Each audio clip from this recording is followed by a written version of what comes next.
Assalamualaikum, selamat siang Putri. Waalaikumsalam, selamat siang kembali Bu Febrina. Oke, bagaimana kabar Ibu hari ini? Saya lihat sepertinya ada sesuatu hal yang ingin dibicarakan dengan saya. Iya Bu Febrina, jadi hari ini saya meminta waktunya Bu Febrina karena saya ingin mengobrol dengan Bu Febrina. Saya ingin curhat, apakah Bu Febrina ada waktu untuk saya? Oh, silahkan Putri. Kebetulan di sini saya juga ada waktu untuk mendengarkan cerita dari Putri karena kebetulan kita juga sudah lama tidak bertemu ya Bu ya. Iya, sudah lama saya tidak curhat sama Bu Febrina, makanya ini saya menemui Bu Febrina kembali. Karena saya punya masalah yang menurut saya itu cukup mengganggu Bu Febrina. Oke. Ya, dari penyampaian Putri tadi, saya ingin bertanya nih, kira-kira apa yang Putri inginkan dari percakapan kita berdua sekarang? Saya ingin mencari solusi dari peristiwa yang mengganjal di pikiran saya ini, Bu Febrina. Jadi saya ingin meminta waktu kepada Bu Febrina untuk menceritakan masalah yang saya hadapi ini, supaya nantinya saya mempunyai jalan keluar untuk mengatasi masalah tersebut. Begitu, Bu Febrina. Oke, baiklah Putri. Kira-kira boleh tidak diceritakan apa yang sedang mengganggu Putri saat ini sampai hal tersebut bisa menjadi permasalahan untuk Putri? Iya. Jadi begini Bu Febrina, kemarin pada saat saya ngajar, kondisi ini sudah terjadi 2 kali Bu Febrina. Dan kondisi ini membuat saya jadi merasa sangat terganggu. Jadi, kebetulan kan siswa saya akan menghadapi ASTS atau ASLM yang pelaksanaannya itu hari Senin minggu depan, tanggal 30 September. Nah, sebelum menghadapi tes tersebut, saya memberikan soal-soal latihan. Jadi tujuan saya supaya nanti ketika murid-murid saya menerima atau menghadapi ASTS itu sudah tidak kaget atau sudah bisa menghadapinya. Jadi sebelum pelaksanaan dimulai saya sudah memberikan, soal-soal tersebut dulu, maksudnya ulangan gitulah, bukan soal ASTS yang akan dihadapi, tapi bentuknya masih latihan-latihan soal begitu, Bu. Nah, pada saat saya memberikan tugas siswa untuk mengerjakan soal 10 soal, yang di situ kan soalnya harus ditulis. Nah, ternyata murid saya ada 21, tetapi 8 dari 21 siswa saya itu ada yang menangis, ada yang memanggil orang tuanya supaya masuk mendampingi mereka. Jadi, kondisi kelas itu menjadi tidak bisa terkondisikan, menjadi ribut, menjadi berantakan begitu. Jadi, tidak kondusiflah. Yang bisa mengerjakan akhirnya terganggu oleh teman-teman atau murid-murid yang belum bisa mengerjakan. Akhirnya ini membuat saya sangat terganggu Bu Febrina. Saya merasa gagal menjadi seorang guru karena tidak bisa mengkondisikan siswa kelas saya. Kebetulan saya mengajar di kelas 1 Bu Febrina, di mana murid-murid saya itu masih dalam proses adaptasi dari masa transisi PAUD ke SD, begitu Bu Febrina. Paham gitu nggih. Oke, jadi tadi berdasarkan cerita Putri tadi ada beberapa hal yang mengganggu di mana siswanya Ibu nggih sebentar lagi akan mengikuti kegiatan ASTS atau istilah lainnya adalah ASLN nggih. Terus kemudian dari jumlah peserta didik yang Putri miliki ada 21, namun ada 8 yang benar-benar mengganggu Putri nggih, di mana di situ 8 anak tersebut ada yang tantrum dalam hal ini adalah menangis atau bahkan memanggil orang tua seperti itu nggih Putri nggih. Wah, nggih berat nggih Bu nggih. Tapi dari apa yang Putri sampaikan tadi, saya ingin bertanya nggih, untuk posisi saat ini apabila saya memberikan skor nggih kepada Putri tentang permasalahan ini nggih, dalam rentang nilai 1 sampai dengan 10 itu ada di posisi berapa sih Bu? Untuk skor saat ini, untuk menilai permasalahan saya apabila difokuskan dengan nilai angka itu ada di nilai sekitar 5 Bu Febrina. Karena benar-benar kacau balau sehingga saya tidak berani memberikan skor lebih dari itu Bu Febrina. Nggih, paham Bu nggih, karena Ibu mengajar kelas 1 di mana transisi dari PAUD ke SD pasti memerlukan perhatian ekstra seperti itu nggih Putri nggih. Bahkan sampai Putri itu menilai posisi saat ini Putri berada di angka 5 seperti itu. Nah, saya ingin bertanya lagi nggih Putri nggih, kalau dilihat dari jawaban Putri, sebelum ini apakah Putri sudah pernah mengalami hal yang serupa? Oh iya, untuk hal yang serupa sebenarnya sudah pernah sih Bu Febrina, tetapi tidak separah ini sehingga, untuk yang permasalahan kali ini membuat saya itu menjadi nopo nggih, bener-bener kayak sangat mengganggu gitu, jadi harus segera dicarikan solusi gitu. Dulu sebenarnya murid-murid saya itu sudah bisa adaptasi Bu Febrina. Jadi ketika saya memberikan soal atau ketika siswa saya tak suruh mengerjakan, mereka bisa. Tetapi dulu itu soal-soalnya itu tidak seperti sebanyak sekarang. Jadi kalau dulu itu pemberian soal-soalnya itu hanya sekitar 5 sampai 6 atau paling banyak sekali itu 7 nomor.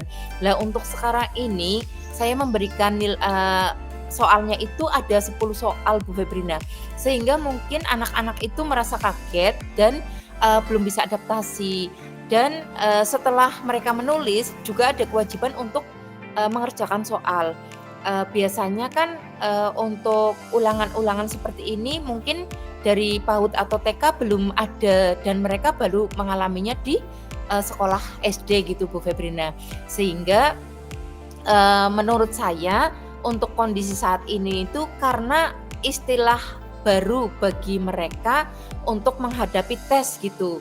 Jadi mereka belum pernah menghadapi tes pada waktu duduk di bangku PAUD ataupun TK. Sedangkan ketika duduk di bangku SD itu mereka harus, menghadapi soal-soal tes begitu Bu Febrina.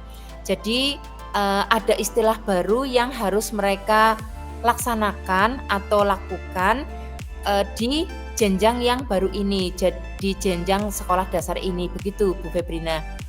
Oh nggih, paham paham paham nggih Putri nggih. Oke. Eee, kemudian, kalau saya ingin bertanya lagi nggih Bu nggih, kira-kira dari permasalahan yang Putri hadapi saat ini, Putri punya tidak solusinya? Kira-kira solusinya seperti apa dari permasalahan yang Putri hadapi seperti ini? Oh, baiklah Bu Febrina, sebenarnya ada solusinya. Solusinya itu ada pada diri saya sendiri Bu Febrina. Jadi saya itu harus, memberikan soal, yaitu untuk tugas menulis kepada siswa saya itu, baiknya itu secara bertahap Bu Febrina. Jadi tidak langsung seketika itu soal yang saya berikan banyak, tetapi harus bertahap. Misalnya ada 10 soal, tidak langsung 10 saya berikan Bu Febrina, tapi dari 1, 2, 3 anak-anak itu saya pandu. Kemudian saya berikan bimbingan, bimbingan pribadi atau kelompok kecil dan saya beri motivasi supaya mereka itu, mampu mengerjakan. Misalnya saja, awalnya kan mereka tidak dituntut untuk mengerjakan soal-soal. Nah, mulai di jenjang kelas 1 ini mereka sudah harus, bisa mengerjakan soal yang diberikan oleh guru. Nah, dari situ saya harus merangkul mereka, saya harus memberikan motivasi kepada mereka dan saya harus memberikan bimbingan penuh kepada anak-anak yang membutuhkan, perhatian itu Bu Febrina. Karena tidak semua anak bisa, melaksanakan aktivitas sesuai dengan yang saya berikan. Ada yang baru mulai berkembang, ada yang sudah berkembang, dan ada yang sangat berkembang. Nah, yang membuat masalah ini adalah untuk anak-anak yang baru mulai berkembang itu. Jadi mereka itu harus benar-benar, memiliki pendampingan yang khusus dari saya dan diberikan motivasi supaya mereka itu bisa beradaptasi mengerjakan, tugas-tugas yang saya berikan ini, terutama untuk, literasi menulisnya begitu. Karena untuk membacanya alhamdulillah, rutin saya berikan setiap pagi, yaitu sebelum jam pelajaran dimulai. Seperti itu Bu Febrina. Luar biasa sekali Putri nggih, Putri di mana Putri mampu, eee mengungkapkan solusi dari permasalahan yang Putri hadapi, nggih, di mana tadi siswanya dibedakan menjadi bahkan Putri sudah mampu membedakan mana siswa yang sudah berkembang, terus kemudian sedang berkembang atau bahkan yang belum berkembang, dan Ibu juga sudah mampu menemukan solusinya. Luar biasa Putri, hebat sekali. Nggih. Terus kemudian saya ingin bertanya Putri, kira-kira dari rencana yang Putri sampaikan tadi, kapan akan dilaksanakan Putri? Baiklah Bu Febrina, untuk rencana yang akan saya laksanakan itu insya Allah mulai besok pagi Bu Febrina. Karena ini sifatnya sudah urgent, jadi harus segera dilaksanakan. Jadi besok pagi insya Allah metode-metode yang baru saya sampaikan ini akan saya laksanakan. Tentunya saya harus memulai dari diri saya sendiri.